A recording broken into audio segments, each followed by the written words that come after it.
Kalau memang ijazah Pak Jokowi itu asli, kenapa nggak sekalian dibuka ke publik? Diperlihatkan detailnya, difoto atau disebar, dan kemudian dipertontonkan ke semua orang. Kenapa harus disembunyikan? Kira-kira begitu. Pertanyaan ini terdengar sederhana, tapi justru disinilah banyak orang mulai terjebak.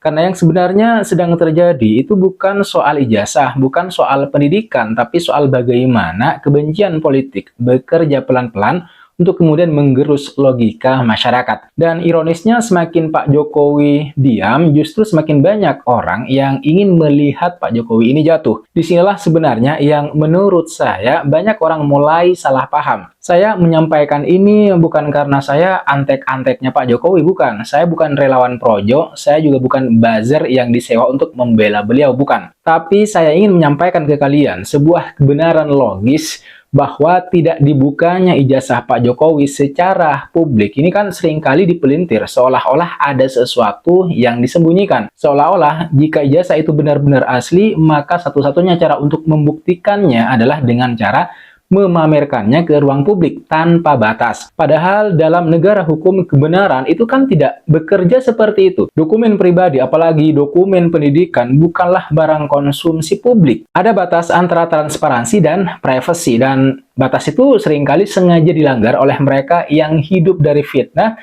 dan juga politik kebencian. Bahkan nomor telepon saja kita kan nggak nge-share sembarangan. Kalau ada nomor telepon asing misalnya yang tiba-tiba nelpon ke kita juga agak risih untuk kemudian nerima. Ini bukan nomor telepon, ini ijazah. Pentingnya sama kayak KTP, dan apakah KTP dengan mudahnya kita share ke orang lain, apalagi di ruang publik? Tentu saja tidak. Makanya yang perlu kita pahami bersama sejak awal adalah Pak Jokowi ini kan bukan pejabat kemarin sore, kita tahu semua. Dia pernah menjadi wali kota Solo, gubernur, lalu kemudian presiden 2 periode. Setiap tahapan itu mensyaratkan verifikasi administrasi yang ketat, termasuk soal pendidikan. Kalau memang ijazahnya bermasalah, tidak mungkin kan dia bisa lolos sejak awal. Tidak mungkin pula seluruh institusi negara dari KPU, Bawaslu, hingga kemudian lembaga pendidikan ikut bersekongkol untuk kemudian menutup satu kebohongan besar selama lebih dari 1 dekade. Logika sederhananya saja sudah tidak masuk akal. Tapi kalau mau diruntut dari awal, dari sejak dia menjadi wali kota Solo misalnya, maka kita jangan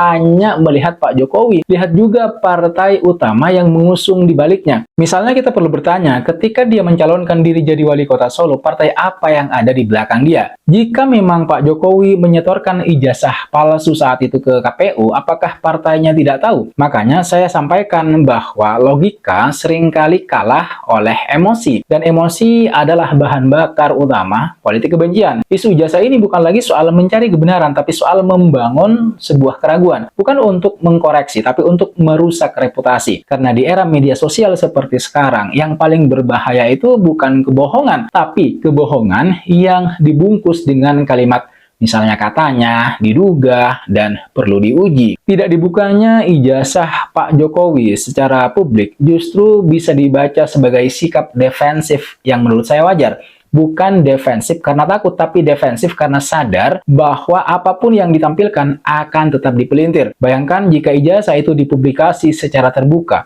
Apakah fitnah akan berhenti? Tidak. Justru akan muncul tuduhan baru.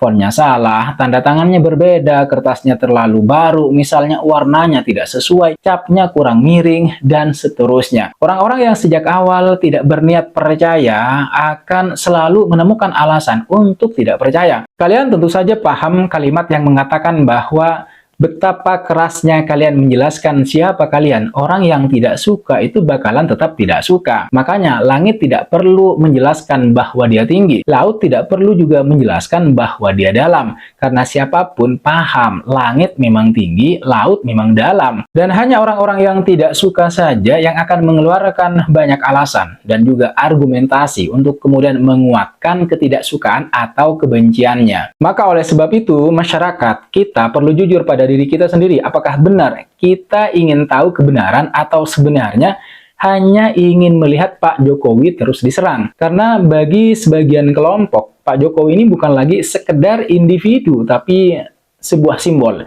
Simbol kekuasaan yang ingin dijatuhkan, simbol pengaruh yang ingin dihapus, dan simbol sebuah era yang ingin segera ditutup. Maka menyerang ijazah bukan tentang pendidikan, tapi ini tentang legitimasi. Ngomongin soal ijazah, bentuk asli ijazah Pak Jokowi ini juga sebenarnya sudah pernah diklarifikasi oleh pihak Universitas Gadjah Mada. Kampusnya mengakui data akademik ada, arsip ada, dan Pak Jokowi tercatat sebagai alumnus di sana. Tapi memang lagi-lagi klarifikasi institusi resmi dianggap kalah sahih dibanding opini seorang tokoh di media sosial. Inilah menurut saya memang ironi zaman sekarang. Dokumen negara kalah viral dibanding potongan narasi provokatif. Perlu kita ingat bahwa Pak Jokowi hidup di tengah lanskap politik yang sangat berbeda. Misalnya dibandingkan dengan presiden-presiden sebelumnya. Dia bukan berasal dari elit militer, bukan dari dinasti politik besar, bukan pula dari lingkaran lama kekuasaan. Justru karena itulah sejak awal dia memang sudah menjadi target. Artinya setiap celah sekecil apapun itu akan dicari untuk kemudian dilakukan penyerangan. Dan ketika tidak ada isu besar yang benar-benar bisa menjatuhkan, isu lama pun diangkat ulang. Keputusan untuk tidak membuka ijazah secara publik juga bisa dibaca sebagai usaha untuk tidak terus-menerus bermain di area yang sengaja dipasang oleh lawan politik. Jika Pak Jokowi menuruti semua tuntutan opini liar, maka tidak akan pernah ada habisnya. Hari ini ijazah, besok skripsi, lusa dosen pembimbingnya, minggu depan teman sekelasnya mungkin. Semua akan diseret ke ruang publik. Bukan untuk edukasi, tapi untuk konsumsi kebencian. Disinilah pentingnya kemudian membedakan antara transparansi dan eksploitasi. Transparansi diperlukan untuk kebijakan publik, anggaran negara, dan keputusan politik. Tapi eksploitasi terjadi ketika hal-hal personal dipaksa dibuka demi memuaskan hasrat politik sekelompok orang. Pak Jokowi memilih garis yang jelas.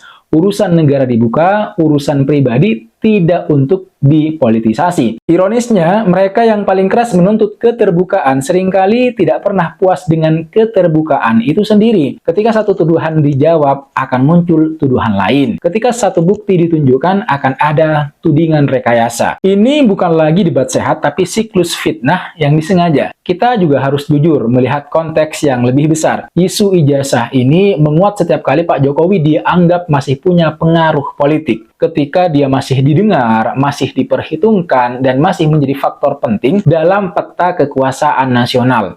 Misalnya, hingga sekarang Pak Jokowi ini masih banyak menerima tamu-tamu penting di rumahnya di Solo. Artinya apa? Artinya memang sudah jelas ada kepentingan agar pengaruh itu dilemahkan. Jika tidak bisa dilawan secara politik, maka diserang secara personal. Politik kebencian memang tidak butuh bukti kuat. Ia hanya butuh keraguan. Cukup bikin orang bertanya-tanya, cukup bikin publik lelah, dan cukup menciptakan kepercayaan terkikis pelan-pelan. Dan dalam skema ini, tidak membuka ijazah justru dijadikan bahan bakar. Meskipun alasan tidak membukanya itu kan sangat rasional. Nah, pada akhirnya kita perlu bertanya balik. Apa yang sebenarnya kita cari dari semua ini? Apakah kesejahteraan rakyat meningkat jika ijazah Pak Jokowi difoto dan kemudian disebar? Apakah demokrasi kita itu jauh lebih sehat jika dokumen pribadi dijadikan senjata politik? Atau justru kita sedang terjebak dalam permainan yang mengalihkan perhatian kita dari isu-isu yang jauh lebih penting? Atau sebenarnya kasus ini maksud saya adalah hasil manajemen konflik yang diciptakan oleh negara? Kita tunggu saja. Tapi yang jelas Pak Jokowi dengan segala kelebihan dan kekurangannya telah memilih untuk tidak meladeni semua provokasi. Bukan karena takut, bukan. Tapi karena sadar bahwa melayani satu fitnah hanya akan membuka pintu bagi 1000 fitnah yang lain. Dalam iklim politik yang penuh kebencian seperti ini, menjaga jarak dari panggung fitnah adalah bentuk perlawanan yang paling rasional. Dan mungkin di titik inilah kita perlu belajar dewasa. Bahwa tidak semua hal harus dipertontonkan. Bahwa tidak semua tuntutan harus dituruti, dan bahwa kebenaran tidak selalu harus berisik. Terkadang kebenaran justru bertahan karena tidak ikut tenggelam dalam hiruk-pikuk kebencian. Isu ijazah Pak Jokowi bukan tentang selembar kertas, tapi tentang bagaimana politik kebencian bekerja. Dan selama kebencian masih dijadikan alat, isu seperti ini itu bakalan terus ada. Siapapun presidennya. Pertanyaannya tinggal satu, apakah kita mau terus ikut bermain di dalamnya atau mulai keluar dan melihat gambaran yang lebih besar tentang masa depan negara kita, Indonesia? Kalau kamu punya pendapat soal topik ini, atau pendapat yang berbeda sekalipun, silakan kalian tulis pendapat kalian di kolom komentar di bawah. Saya kira itu yang bisa kita bahas di video kali ini. Jangan lupa untuk like, share, dan subscribe channel Lativisme agar tidak ketinggalan analisis-analisis politik lainnya yang terjadi di Indonesia. Sekali lagi terima kasih sudah menonton video ini sampai selesai. Jangan lupa like, comment, dan subscribe. Nyalakan notifnya. I'll see you in the next video.